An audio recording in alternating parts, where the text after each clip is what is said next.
Thank you very much. In the book Facing East from Indian Country, Daniel Richter argues for a complex understanding of the relationship between Europeans and native groups.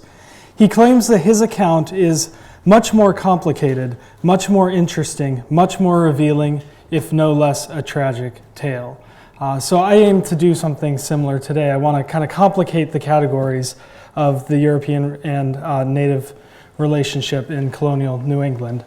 This fits into a larger project that I'm working on entitled Godly Killing, Military Providentialism in the British Atlantic World. So in essence, I'm looking at Puritan beliefs under pressure as they fight against enemies that are in the Church of England, Scottish Presbyterians, Irish Catholics, and Native Americans.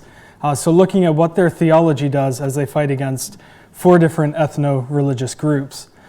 So I'm looking at the relationship between the attacker at the door. You can see Native Americans there in the background. So the relationship between the attacker at the door, the Bible in the hand, and the legitimation of violence. And you can tell this is an American church here because the minister himself is packing heat in the pulpit.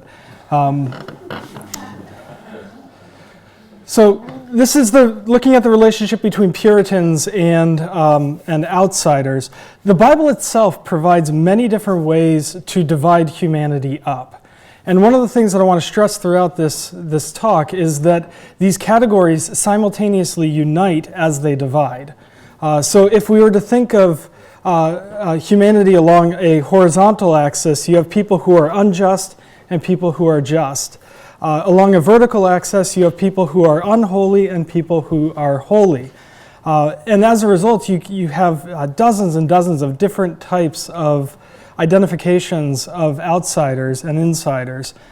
So a few of the categories that the Bible provides, persons who are on the holy side can be called regenerate, friends of God, saved, seed of the woman, or martyred witnesses. And those last two there, seed of the woman, comes out of the early pages of Genesis, and the martyred witnesses out of Revelation. And often those are linked together.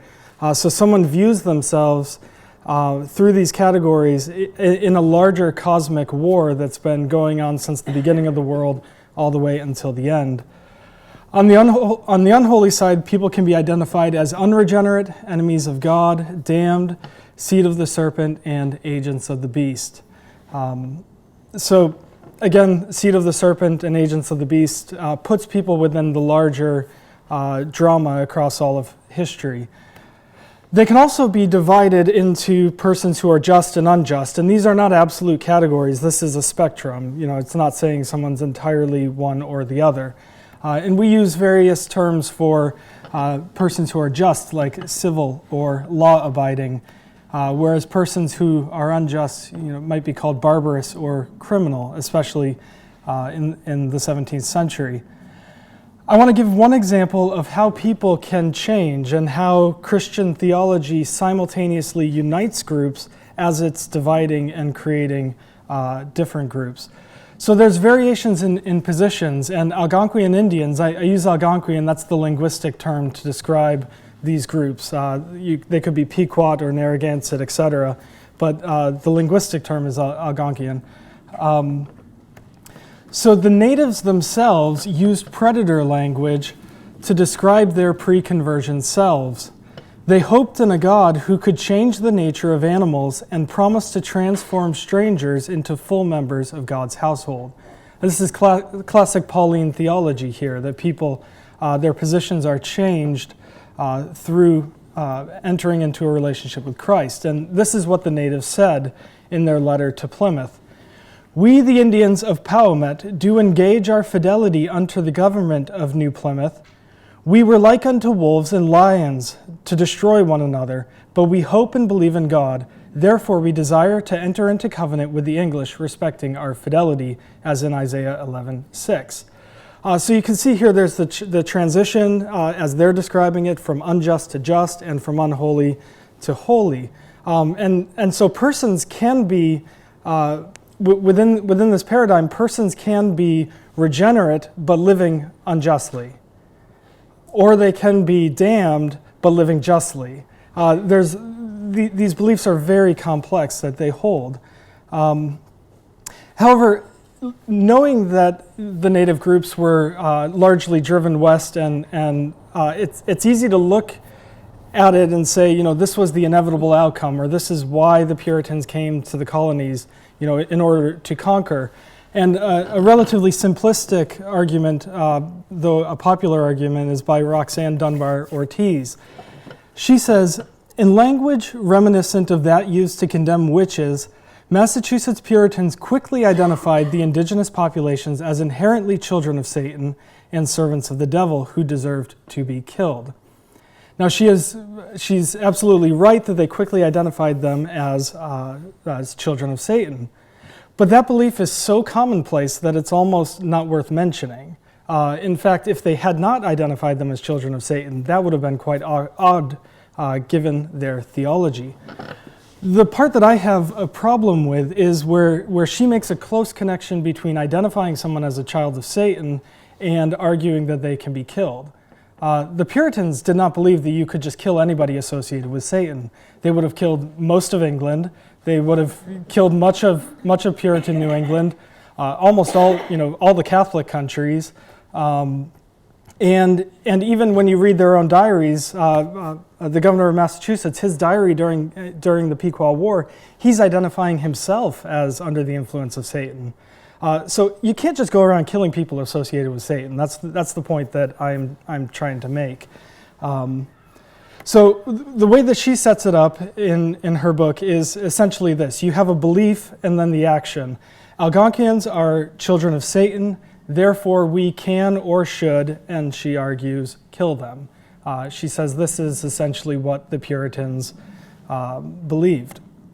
However, the Puritans had a range of beliefs, and these could be put on a spectrum from non-intervention to lethal intervention. I think I've got to flip that with my hands. So on these beliefs, all of these can be found in the primary source literature. So they're children of Satan, therefore we should avoid them, or we should keep our society separate. One of the main things that they argue is that because they're children of Satan, we should live, the Puritans should live justly towards them in order to draw the native populations to Christianity. So the witness of Christ, they believed, depended on acting justly towards the native groups. And in a lot of ways, that's patterned on the Old Testament, where the nations are supposed to come to Jerusalem and see the justice, see the blessing of God in Jerusalem. They also believe that, I'm going to skip over quite a few of these, but the belief that they're children of Satan led them to believe that they should evangelize them and civilize them. And there's all sorts of debates in the literature. Do you evangelize first and then civilize? Do you civilize and then evangelize? Do you go about that at roughly the same time? The more lethal, the lethal intervention, those were only under very specific circumstances that they believed that you could kill somebody associated with Satan. And largely, it didn't matter if the category applied to Englishmen and women in almost the same way that it applied to the natives. So in the first couple of decades of colonial settlement, they were mainly on the side of more towards non-intervention, and only at a few points did they move towards lethal intervention. So if I were to put it on a timeline, to use a graphic like this, they went through roughly 3 phases, and the first I would call, so between 1620 and 1680, English attitudes towards natives went through 3 main, though at times overlapping phases: ambivalence, expectation, and disillusionment. As with any chart or graphic, it obscures as it hopefully enlightens. But what I'm trying to emphasize here is that their beliefs in 1620 and 1630 are very different than 1650 and are very different than 1680. So, as Christina Bross rightly notes, works that focus on language in war often neglect language in peace. So one of the dangers in a conference like this is the things that we consider worthy of study are, when society breaks down, when apocalypticism turns violent. And often that neglects the fact that it usually does not. So not focusing on their rhetoric and peace, according to Bross, ignores 40 years of evangelical rhetoric. James Drake, in his work on King Philip's War, argues that we must see how the English and Algonquian communities were fused together if we want to have any hope of understanding how they subsequently came apart. So I'm going to explain a little bit of that coming together. Between the Pequot War in 1636 to 38 and King Philip's War in 1675 to 76, many thought that the natives were of cosmic importance. Their conversion was believed to be, literally, one of the most important events in 1,600 years. So it's not as though they jumped right from identifying them as children of Satan to driving them off the land, and there was this period in between where they gained this cosmic importance. To give examples from each time period, and there are obviously problems with pulling out a representative person, but I do think that this roughly shows different beliefs. The minister Francis Higginson in 1630 says, "We neither fear them nor trust them." It's kind of this, we'll see how this relationship goes. We're feeling this out still. In the late 1630s, Philip Vincent writes this: "They, the natives, are of the same constitution and sons of Adam, and they have the same maker, the same matter, the same mold. Only art and grace have given us that perfection which they want, but may perhaps be capable thereof as we." So the interesting thing about this is Vincent's work is actually a work on the Pequot War. So it's a work on killing natives. And yet at the same time, he is asserting the full humanity of these natives and the capability of them of becoming like the English. More towards the expectation side, we have a quote from Samuel Clarke. He says this: "It hath pleased the Lord to give such a blessing to the gospel among the Indians, that in diverse places there are not only many civilized, but diverse that are truly godly and shame the English." So a lot of the rhetoric that's coming out is actually using the natives in order to critique English society, because they share better, they forgive more quickly, et cetera, et cetera. And then during King Philip's War, Mary Pray writes a letter, and she says, "Sir, the whole country hath cause to abhor all sorts of Indians but the Mohegans." So you can kind of see this near totalizing nature. And it's really around the 1680s that beliefs start to harden about Native identities, and the optimism that their societies can live together starts to fade away. I'm not going to go through all this timeline. A lot of it you got yesterday, but I want to highlight a few things that were going on in New England at the time. So around the time of the Scottish Rebellion, you have the Pequot War going on, and Harvard is established.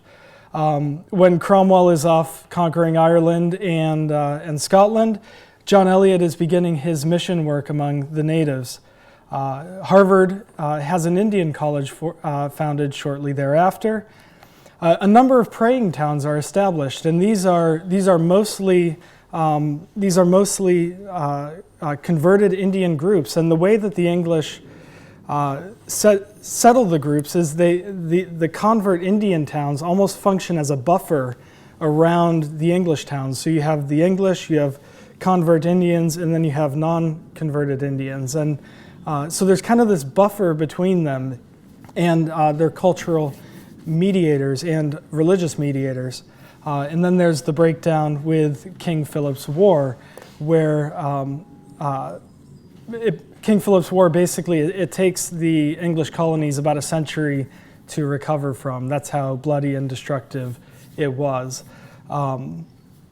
And as many people have highlighted who work on King Philip's War, you have a large Christian Indian population and a large non-Christian Indian population. And in a lot of ways, they treated the Christian Indian population worse than they treated the non-Christians for a variety of reasons.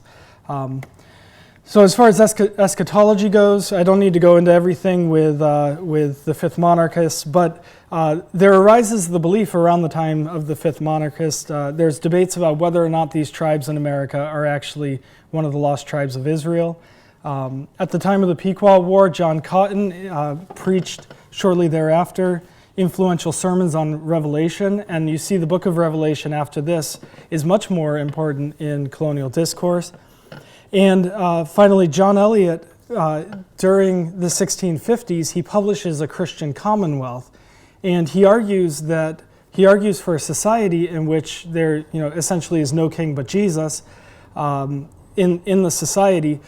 Now, what he argues is that England should adopt this policy.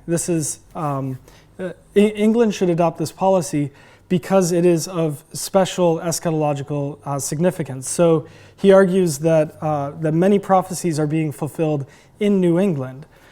So this pattern of recovering a Mosaic society that is fulfilling prophecy was first established among these Christian Indians. And so he argues that England should pattern itself on these Native American communities. So the question is breakdown. What led to the breakdown? And I want to very briefly, this is my last slide, give the potted history of when and why these societies, why they ended up breaking down both in Pequot War and in King Philip's War. So first, there is a problem, and that's an intergroup infraction or crime. In both the Pequot War and King Philip's War, it's a murder. Now, generally speaking, both sides recognized that something happened and that something needed to be remedied. So a crime takes place, and that's the problem. The solution is to remedy it through some form of law.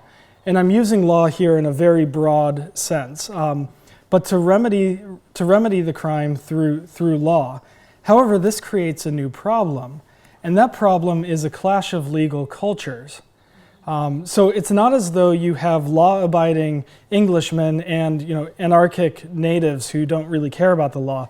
What you actually have is two different communities that do care about justice, and they're just speaking past each other, and what they are doing seems barbaric to the other.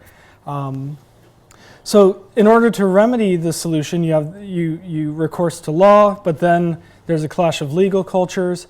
And when law breaks down, people take up arms. And as a result, there's a clash of military cultures. So both groups view the way in which the other group fights as barbaric. So the English are more than willing to storm a settlement that has men, women, and children, and to kill most of the inhabitants inside, which infuriates the natives who are more used to some form of limited warfare. And on the other side, the natives, they skulk in the woods, and that's the term that's always used. They refuse to come out for a pitched battle and face us like men. So the English will use a female language to describe the ways in which Native Americans fight. So when they recourse to arms, there's this clash of military cultures where both of them view the other as barbaric, and it just keeps spiraling because neither action in war is considered legitimate. And so the just cause on each side, in essence, keeps growing. And the conclusion is that both sides feel the other cares little for justice and cannot be trusted. And so over the time period 1620 to 80, I've argued briefly that they go through this period of ambivalence, cautious eschatological expectation, and then into disillusionment. And you really do see in the next century, the English have hardened in their belief that the societies are most likely not going to live side by side. And you keep seeing them driving them further west across the country. But what I've argued is that was not the belief that they came with to the colonies. That was, in essence, the belief that they could kill and drive away the natives was something that they had to warm up to. And I've tried to explain a little bit of that tragic warming up process. Thank you.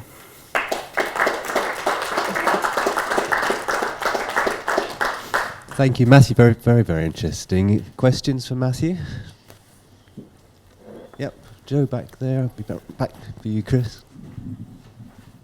Thank you, Matthew. Really interesting paper. I'm wondering if you can go back to the last slide, the conclusion there. I was intrigued by your comment about a buffer zone. Yes. And I'm wondering if there was any effort to or historical example of those who had missionized some of these native communities acting as cultural brokers or cultural translators in trying to either diffuse or figure out what was going on in that mutual unintelligibility that seems to exist on either side of that buffer. Yeah, so were missionaries brokers, or were some of the converted natives brokers in trying to figure out why they just couldn't understand each other? Yeah, I mean, you find it on both sides. There's and the people who are brokers, whether they're a native convert who was trained at Harvard, he ends up dead. That's a very awkward position for him to be in. And the missionaries that are doing the other side with the English, their lives end up being threatened. Anonymous letters going around, and even when a mob mentality sets in New England and people just start killing natives, they end up the first internment camp in the U.S. was right outside of Boston with Native Americans. And even though these are Christian Native Americans put on an island in the middle of the winter, that wasn't good enough for the mob. And the mob essentially wanted to do a nighttime raid and kill all the men, women, and children. And you find the missionaries are standing in the way and saying, you cannot do this. So they function as a restraint within the society on the mob mentality. Thank you very much indeed. Just one question about John Eliot. Did he write at all about the role of his translation of the Bible in the coming of King Jesus? In other words, did he see himself in some way as an eschatological agent? That's very good, and I don't know. Yeah, so he translates the Bible into Algonquian, and I don't know what eschatological importance that had or how he viewed himself within that. I guess because the gospel going out to every nation is an eschatological belief, he probably would have had some, there probably would have been some beliefs there, but I don't know them. Jan? Could you just elaborate a bit more on what you said about the fact that they treated the converts worse than the non-converts? Yeah. I mean, was that just an accident of the converts were closer and so therefore they were treated worse, or was there actually some justification for that? Yeah, I mean, I think in a lot of ways we go through the same thing today. So if the natives in essence adopted Christian beliefs and even dress, the way that they dress, it was harder to differentiate them from an enemy. So they can write. They can quote scripture. They dress like us, and I think in the modern day, like if you think with terrorism, a lot of the fear of terrorism among the population is, we can't differentiate good from bad, and all the signs of civility, as they say, all the signs of civility end up being turned against these natives. So instead of praying Indians, Praying, they become praying Indians, Preying. So everything about them that was good before the war ends up being a reason to distrust them once the war starts. But was it actually the fact that some of these converts were actually part of the attacking forces? Yeah. It was? There seems to have been a few, yes. And part of the problem was, so depending on the colony, Massachusetts went into scare mode, whereas Connecticut didn't. And Massachusetts essentially said, we don't trust you, we're going to confiscate all your guns, which ended up, they ended up using the guns against Massachusetts, whereas Connecticut basically said, this war's broken out, we've decided we're going to employ you on our side, and those native groups didn't end up turning on them. So a lot of it depended on how the authorities, if they believed that the groups near them were going to turn on them, they actually ended up creating that problem, creating the situation that they feared. Time for one more quick question. Tristan.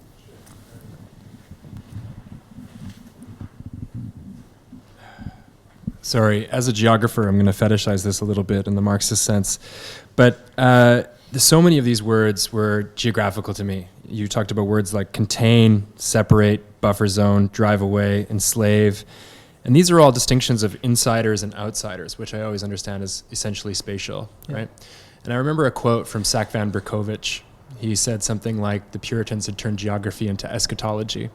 In what ways might, or have you thought within this group, that they specifically talked about space, and how have you thought about maybe theorizing it that way?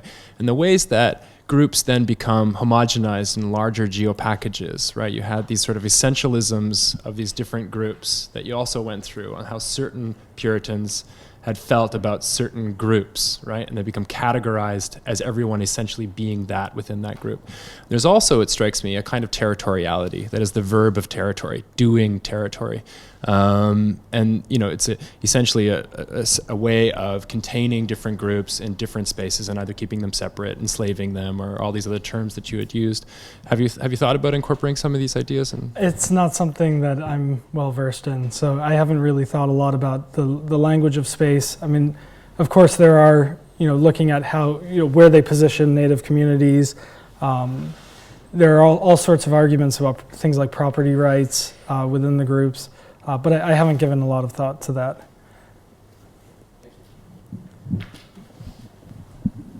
Okay, thank you so much, Matthew. Thank you.